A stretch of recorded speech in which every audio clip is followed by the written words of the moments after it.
sejam todos bem-vindos para a realização de mais um vídeo da coletânea do projeto de extensão intitulado Epistemologias do Sul e Cultura Jurídica, Teorias e Metodologias. O projeto ele é promovido pela Extensão e Programa de Pós-Graduação em Direito da UNOESC, especificamente pelo Grupo de Pesquisa Interculturalidade, Identidade de Gênero e Personalidade. Pelo programa também da pós-graduação interdisciplinar em Ciências Humanas da Universidade Federal da Fronteira Sul, pelo programa de pós-graduação em Educação também da Universidade Estadual do Rio Grande do Sul. Este programa ele é organizado por docentes e discentes com a coordenação da doutora Thais Janaína Benjanovics. Eu, Emily Linhares, doutoranda em Direito pelo programa de pós-graduação da UNOESC, estarei direcionando o diálogo de hoje. Desde já eu agradeço as pessoas que atuaram nas atividades de assistência conosco e em prosseguimento desse projeto de extensão. Nesse momento, eu convido com muita alegria o professor Vitor Grotti para utilizar a palavra para apresentação pessoal e explanar um pouco sobre a sua pesquisa, que aborda sobre repressão estatal, discurso e também sobre a legitimação da letalidade policial. Com a palavra, professor. Obrigado, Emily. Bom, gostaria de agradecer o convite, por essa importância aí, por dar importância de expormos aí a nossa, não só a nossa trajetória, né, mas também como a nossa linha, a nossa pesquisa aí, que, como vocês verão, não é fácil, né, de realizá-la, inclusive aqui no Brasil. Antes, então, como uma divisão, eu gostaria de expor, primeiramente, um pouco ali da trajetória, tudo o que foi passado, porque essa trajetória reflete muito no meu interesse acadêmico, digamos assim, e no meu interesse, inclusive, pelo tema, né? Então, eu também sou formado em Direito, eu me formei em Direito pela Faculdade de Direito de São Bernardo do Campo, no ano de 2012, no comecinho. Aí, logo em 2013, eu fui aprovado no concurso de delegado de polícia do estado do Paraná. E fui chamado somente no ano de 2016. E com esse chamamento, né, eu acabei indo trabalhar como primeira delegacia na cidade de Palmas, que é perto, inclusive, aí de Chapecó, né? Lá eu pude atuar por 2 anos. E no meio dessa atuação, né, o que para mim foi essencial, importantíssima, foi aí que começou a despertar meu interesse por algumas questões sensíveis, né? Que, assim, algumas questões do nosso cotidiano policial que, a princípio, ali demandava de mim uma necessidade de querer compreender melhor essas relações, né? As relações que perpassavam pela polícia, pelos policiais, para que servia a polícia e etc., né? Então foi através dessas inquietudes, digamos assim, que eu acabei indo me especializar em criminologia e direito penal no Instituto de Criminologia e Política Criminal do ICPC, né, do professor Dr. Juarez Cirino dos Santos. E lá eu tive contato aí, o meu primeiro contato com a criminologia radical. E aí foi para mim, foi o início de algumas respostas, né, o início de algumas respostas para perguntas que eu tinha, né, especialmente funções do que a gente chama aí costumeiramente de sistema de justiça criminal, funções ocultas e funções declaradas e ocultas, né? Para que servia, então, a polícia, o Poder Judiciário, o Ministério Público, enfim, por que tudo estava criado e da forma pela qual estava criado, né? E aí, diante disso, né, finalizando, inclusive, a pós-graduação, eu resolvi ali me aventurar, digamos assim, em uma outra área que não seria bem outra área, né? Que é a sociologia. Eu achei assim que a sociologia, para mim, ela me ofereceria, inclusive, maiores, não digo ferramentas, né? Mas ofereceria outras teorias que a gente também não vê na, na criminologia, né? Inclusive, uma crítica que se faz à criminologia é justamente essa falta de análise sobre o Estado, né? Essa crítica que quem faz, inclusive, é o Neucleus, Mark Neucleus. E aí, diante disso, né, depois estudar bastante, porque como a minha formação não é sociologia, e diga-se de passagem, o único zero que eu tirei na minha vida na graduação foi em sociologia, né? Ou seja, eu tinha uma dificuldade com sociologia. É, Aí eu, enfim, estudei bastante e acabei, então, entrando no programa de pós-graduação da Universidade Federal do Paraná, em Sociologia. E aí, um tema que também sempre me chamou a atenção foi justamente a letalidade policial, né? A repressão que a gente chama no núcleo de estudos que eu participo, o núcleo de estudos sobre capitalismo e contestação social, Nexo, que a gente chama de repressão estatal letal, né? Até porque o termo letalidade policial, ele pode, a depender de como ele é usado, ele pode isolar algumas relações que, para o nosso ver, são fundamentais na compreensão desse fenômeno.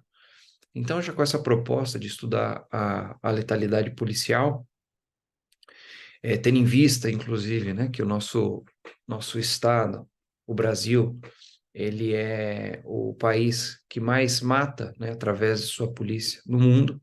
Então, só no passado foram 6.000 e mais de 6.000 mortes. Não me recordo aqui o número exato. Aí a minha intenção foi tentar compreender como o Estado, né, ele lidava com essas situações. Em que sentido? Justamente pela ausência, né, de qualquer responsabilização, não só do policial, mas também do próprio Estado, né? Ou seja, como é que ele regularizava toda essa quantidade de mortes que ele mesmo produzia. Afinal, são 6.000 mortes. Isso, não sei, dá cerca de 20 homicídios por dia. Isso é muito, né? Então, o Estado ele tem que agir de alguma forma para tentar regularizar isso, né? Para tentar legitimar todas essas ações. E aqui é bom até fazer uma ressalva, né? Sem querer entrar em em bem e o mal e o certo e errado, na verdade, assim, a análise que proposta, né, era justamente tentar analisar o, como o Estado, através, né, da criação do discurso, regularizaria essas milhares de mortes, né? Então, sem ser maniqueísta, até porque não tem condições, pela pesquisa, pelo método que a gente propôs, averiguar se havia, assim, uma execução, se foi de fato legítima defesa ou se não foi. Então, essa discussão não foi posta, né, em xeque ali, digamos assim. Então, aí, diante disso, né, eu consegui até mesmo acesso, como pesquisador, a alguns processos da cidade de Curitiba. E lá, com esses acessos, são cerca de 35 processos, eu acabei analisando o discurso. Como o discurso é criado pela polícia, que vai buscar regularizar, legitimar todas essas mortes, né? Então, assim, são diversos recursos discursivos que se usam durante o inquérito policial, procedimento investigativo, que vai tentar demonstrar que, de fato, a ação policial foi legítima defesa, em legítima defesa, que é o argumento jurídico que se usa aí por excelência, né, para tentar legitimar, que consegue, inclusive, legitimar na grande maioria das vezes, né?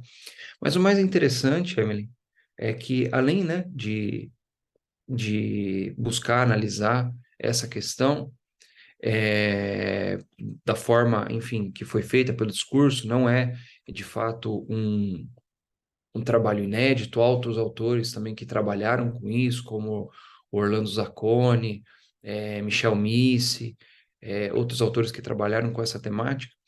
Mas o que me chamou a atenção, porque além, né, dessa constatação, eu necessitava, assim, de algumas respostas a mais, né? É, ou seja, por que que o Estado faz isso, né? Ou seja, não, para mim não bastava somente analisar como o Estado regulariza, mas em que contexto em que a gente estamos vivendo, com que, por que que o Estado age da forma que age, né? Então, por isso, assim, o meu contato, até mesmo com a teoria marxista, ela foi essencial para me dar ali algumas respostas, né? Claro, a crítica, tudo é criticável, inclusive na academia critica bastante essa corrente, mas ela me ofereceu uma visão que até então eu não tinha tido contato, né? Porque, assim, muito se fala da teoria marxista pelos outros, né?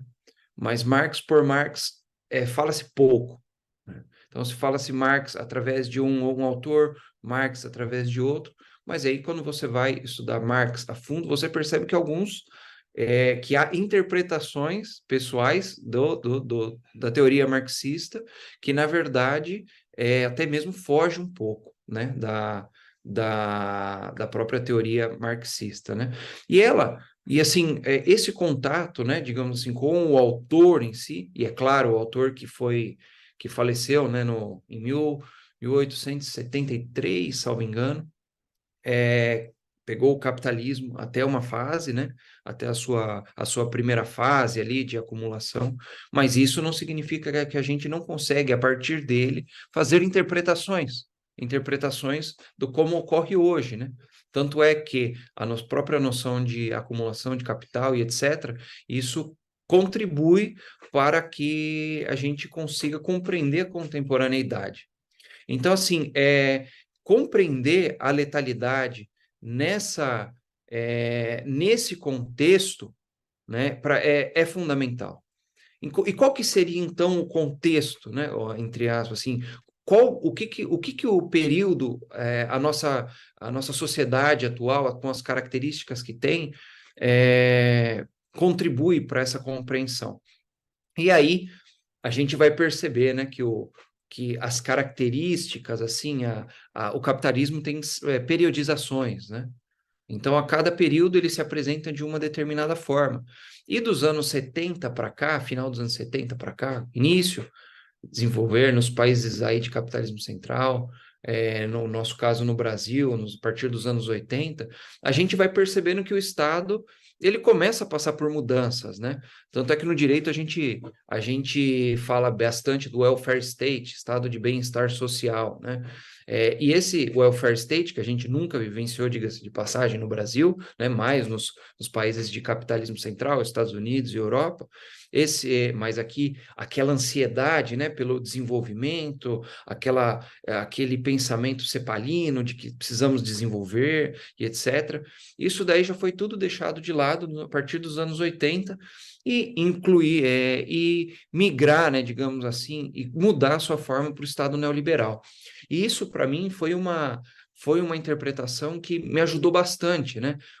Compreender esse fenômeno dentro do capitalismo mundial, como o Estado mudou e como o Estado que se configurou neoliberal, né, com determinadas características ali, por exemplo, uma ampla liberdade de circulação do capital, né, como a gente vê hoje, inclusive essas reproduções, né, de ideologias meritocráticas, que o Estado não tem que se intervir na economia e etc, e dentre outras questões, mas principalmente no seu braço armado, né, no seu aparato repressivo.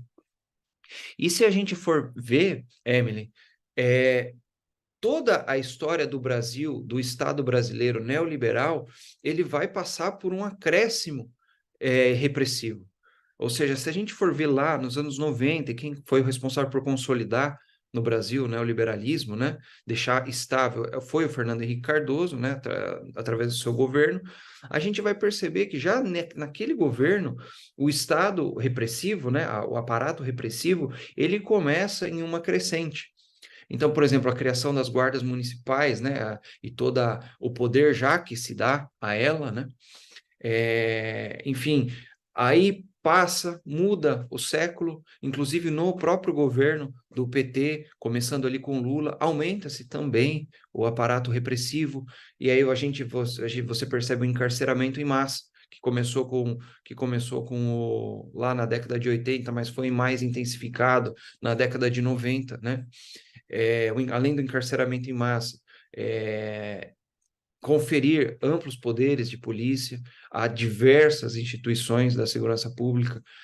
Recentemente, inclusive, a gente já tem aí até uma PEC, proposta de emenda à Constituição, tentando conferir às guardas municipais o título de polícia, sendo que no governo passado de Bolsonaro, né, isso aconteceu com a Polícia Penal, que antes não era polícia, era um departamento penitenciário, agora tem poder de polícia. Então, assim, toda essa trajetória, né, seja através da ampliação das polícias, seja através da ampliação do poder de punir do Estado, digamos assim, né, é, e outras características, também pelo poder judiciário e Ministério Público, a gente consegue perceber, então, essa hipertrofia repressiva, né? E a partir, então, de compreender todo esse processo, né, que independe de governo, ou seja, entra governo, sai governo, esse processo ele vai continuar,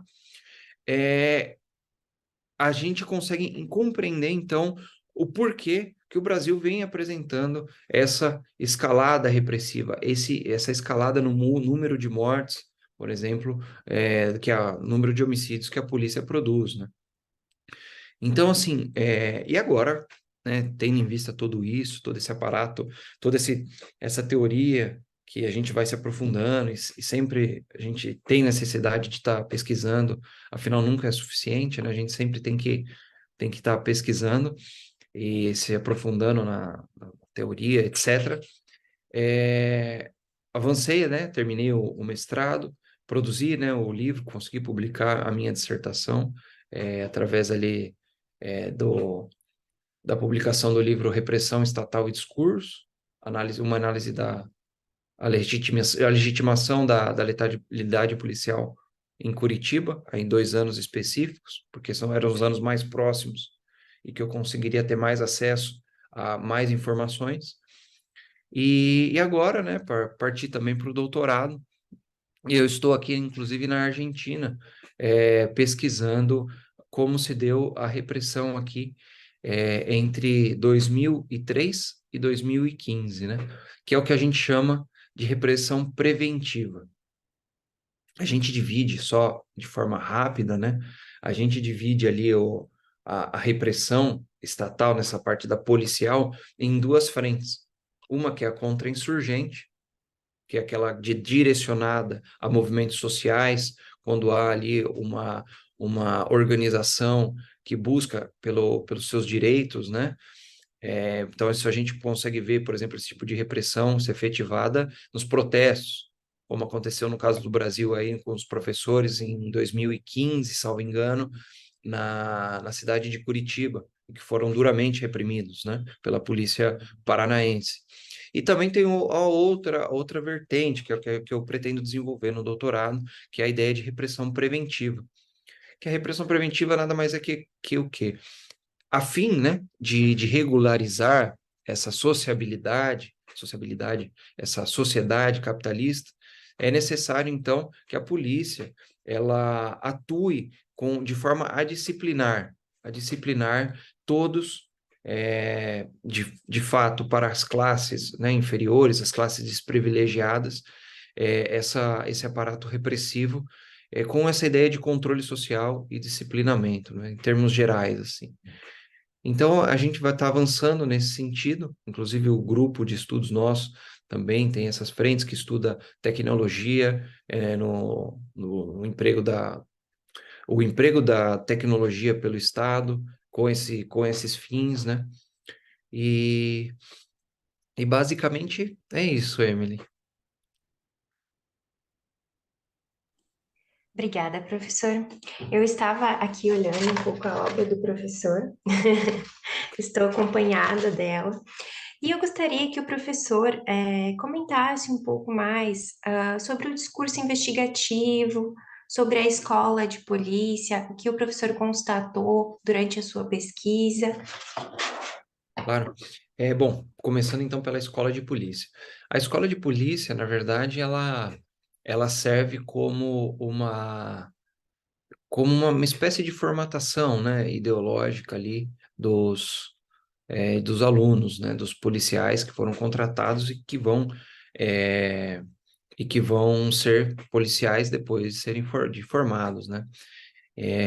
E aí o que acontece é que é nesse período em que a escola passa ali os seus valores, a instituição passa os seus valores, algumas questões burocráticas também, como funciona a instituição e etc., né? Mas é ali que se reforça, inclusive, reforça e reproduz algumas crenças, né? Algumas ideologias, inclusive. A da repressão é evidente, né? Por ser justamente um aparato repressivo, e a gente não tem como negar isso, a polícia é uma instituição repressora, violenta, eu acho que não tem ninguém que fale ao contrário, né? Isso vai se verificar na própria escola de polícia, né? Essa reprodução da violência, né? E sobre o discurso, Emily, que foi inclusive, né, o objeto ali, foi onde eu parti a minha análise, né? O que é importante a gente entender do discurso?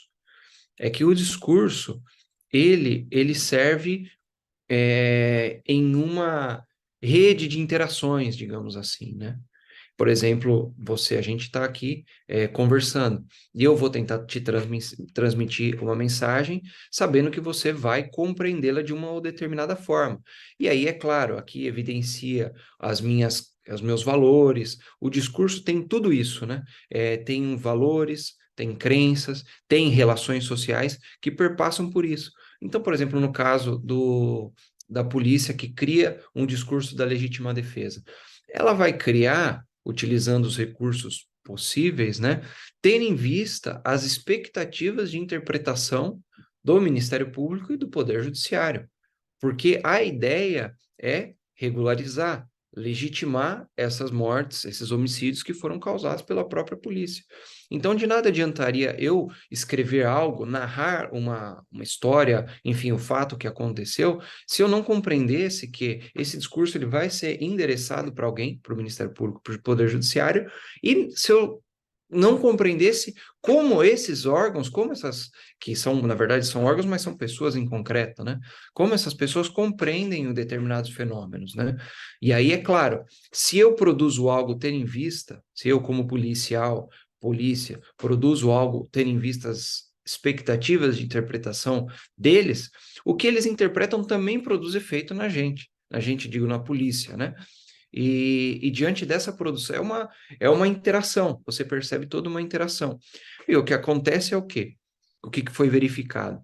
Que a defesa da propriedade privada, né, nesses casos aí de letalidade policial, inclusive é um dos principais argumentos que serve para justificar a letalidade policial, a ação policial letal. Ou seja, se a pessoa que foi morta pela polícia, ela tinha de alguma forma vinculação com algum delito anterior, como um furto, inclusive, que não tem emprego de violência, isso acaba se tornando até mesmo um fato principal na investigação do homicídio, em que a criminalização do morto, ela serve justamente para legitimar a ação policial. Então, daí a importância da análise do discurso, mas não a análise do discurso formal, né? Entender somente as palavras, etc., mas entender que no discurso, por ser inclusive uma interação entre pessoas concretas, também que elas possuem seus valores, seus respectivos valores, e vão reproduzir as, a sociabilidade, né? Que a gente pode dizer assim, as características de uma sociedade específica, que no nosso caso é a capitalista. com essas características contemporâneas aí que a gente viu brevemente. O que acontece, né, e assim, a gente tem aquela máxima, aquela ideia de que bandido bom é bandido morto. E essa ideia, por óbvio, não é uma exclusividade da polícia, do policial, né? Mas, ou seja, é de uma grande parcela da, da sociedade, né? E isso daí perpassa diversas classes sociais, né? E não somente, por exemplo, a burguesia, isso vai junto com a classe operária, com a burocracia, com a intelectualidade, etc., né? Então, essa ideia é reforçada, inclusive, no próprio policial. Afinal, o policial, ele é trazido, né, para ser policial dessa sociedade, né, que inclusive defende ali a propriedade privada. E o que acontece é que justamente vai ter essa reprodução e em determinados batalhões isso fica mais evidente, né? Fica mais evidente que a morte, o homicídio por ele produzido, foi algo bom para a sociedade, né? Teve um pesquisador, um canadense, salvo engano, que se chama Daniel Willis, ele foi pesquisar a letalidade, não foi exatamente a letalidade policial em São Paulo, mas foi buscar compreender como a letalidade lá caiu tanto, né? Em um trecho do seu livro, ele fala justamente dessa questão, né? Ou seja, se a pessoa que morreu é morta, ele chama o livro dele de Killing Consensus, que seria uma forma de, eu não sei como seria a tradução, tipo, matando o consenso, né? Ele sustenta que, então, lá na Polícia de São Paulo, tem uma espécie de consenso entre a polícia e os bandidos, que não é que isso que fez, né, baixar ali a letalidade. Mas num determinado momento ali da sua pesquisa, da exposição da sua pesquisa, ele vai falar justamente isso, né, que se a polícia mata alguém, que seria considerado então bandido, isso é visto como algo positivo para a sociedade, né? Pelos próprios policiais. E na verdade, nada mais é do que a própria reprodução do que a gente já crê aqui, sem ser policial mesmo, né? E claro, aí a gente teria que entrar na análise por que se produz isso, né? Que acho que aí foge o nosso tempo. Obrigada, professor. Então, eu agradeço a participação do professor Vitor Grotti, que nos brindou com essa fala magnífica que representa a importância de nos atentarmos aos discursos proferidos nos episódios de atuação do Estado, né, por meio da ação policial, em casos em que a vida das pessoas e dos policiais são expostos aos riscos, né, além daquelas muitas que já foram perdidas pela repressão estatal letal. Então, finalizando, hoje, agradeço novamente o professor Vitor e a todos pela parceria, pela companhia, pela aceitação da nossa proposta. Oxalá teremos futuramente o professor Vitor presencialmente para mais diálogos tão necessários, né, dentro e fora da academia. Eu não sei se o professor gostaria de se despedir. Claro, Emily, agradeço, né, mais uma vez ali o convite. Sabe que se tivermos a oportunidade, se tiver algum convite presencial, já estou dando meu aceite aqui de antemão. E só deixar uma mensagem final. Esse é um curso basicamente para estudantes de direito, né? Graduação e pós-graduação, né? Para mim, talvez um recado, né? Uma mensagem. Não tem como você se formar, compreender ali o que se passa, claro, sem compreender a sociedade que vive, né, que a gente vive, porque isso te oferece elementos para compreender diversas questões. Mas, além disso, a análise do discurso é fundamental para todo e qualquer estudante não só de direito, mas de todas as áreas, né? Você compreender como se cria, como se desenvolve ali um discurso, as finalidades, entre outras questões, né? Então, assim, se eu pudesse deixar um recado, ah, duas, duas, duas indicações. Estudem a sociedade que você vive, né? E sua periodicidade, e também o discurso. Obrigada, professor. Então, um abraço forte a todos, ao professor, e certamente terá o convite para uma fala presencial. Obrigado, Um Lu. abraço, Um abraço. obrigada e até a próxima.